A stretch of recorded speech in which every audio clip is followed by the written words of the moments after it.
And I said, well, we should just make sure that all the kids are here. And he goes, yes, of course we should, yes. And he turned around and went, is everybody here?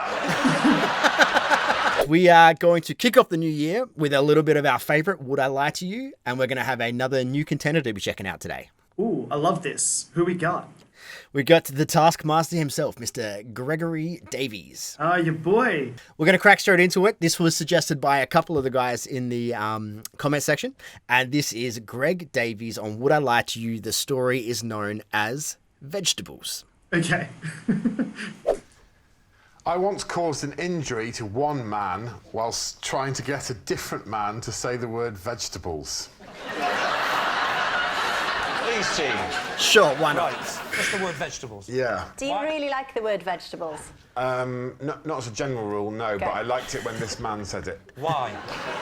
What was it about this man, the way he said vegetables, that was funny? Did he have a speech impediment? Or... No, he didn't. He was a very intense man, though, and he was also Austrian. I was with a friend once, and he was a colleague of ours, sorry, and I overheard him say vegetables, and we both found it incredibly funny. So can you just roughly give us an impression of how he used to say vegetables? Even just He said it exactly like this. Yeah. Vegetables.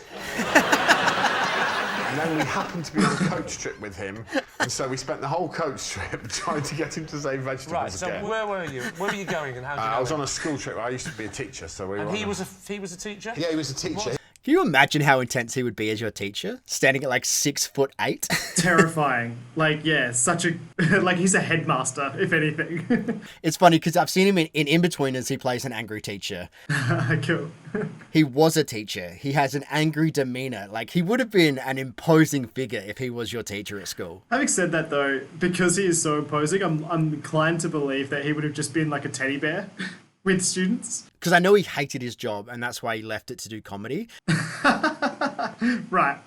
So I think he hated kids. I can imagine like him messing around with other teachers, but absolutely hating kids. Did he teach? He was the head of languages, and he was... Head of languages? The head of languages used to go, vegetables. Imagine I'm the man. Okay, I'm on the coach, I'm sat, we're driving. Off you go. So I said, Yeah? You're very big, aren't you? this isn't like him at all. You're very big, aren't you?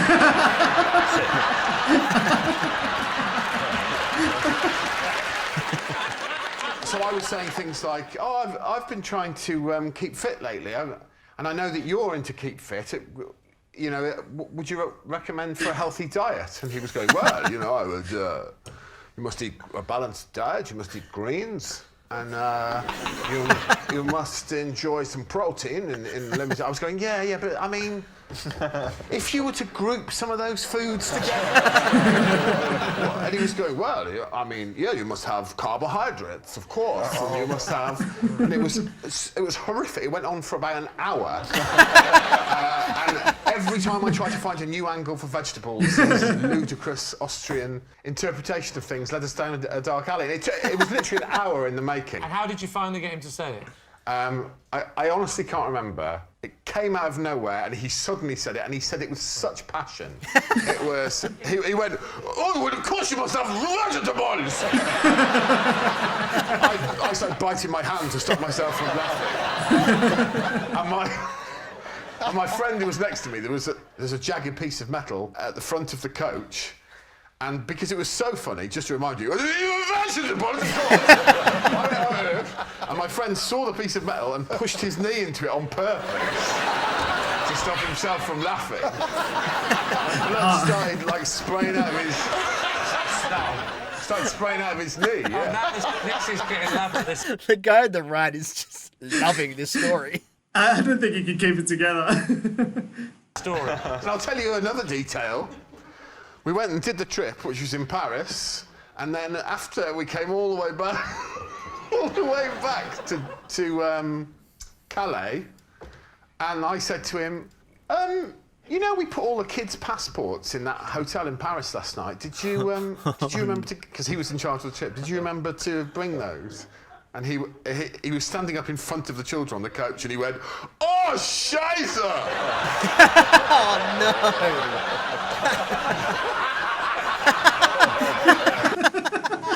I love how that was the bit that David loves the most. So many kids were put out by not having their passports. He's like, that was such a weird laughter too.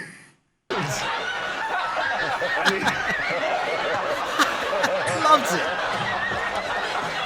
And we had to speak to the port authorities and get permission to take the kids on without passports, while he went back on his own. Wow. Can I tell you one more detail as well? We were also standing in the middle of Paris, under the Eiffel Tower. We'd been there for an hour, and the kids were all running around.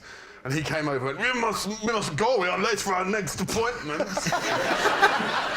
I said, well, we should just make sure that all the kids are here. And he goes, yes, of course we should, yes. And he turned around and went, is everybody here?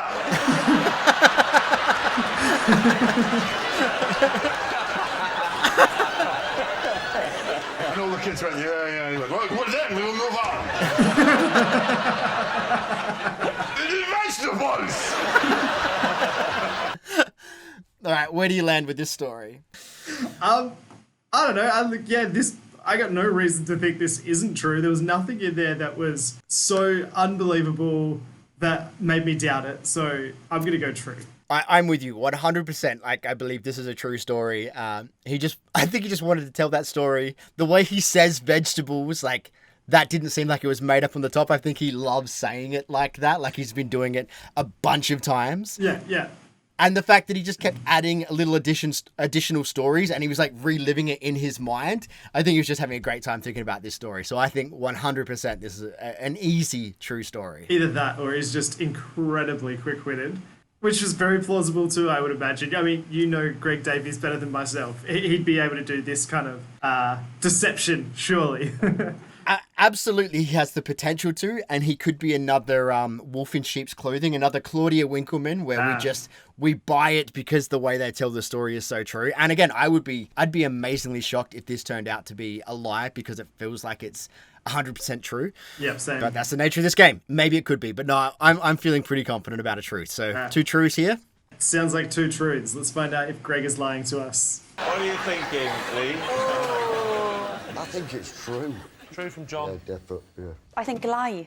You are a fantastic actor, Mr. Greg Davies. Well, so... He was waiting for that. Okay. We're all BAFTA nominated.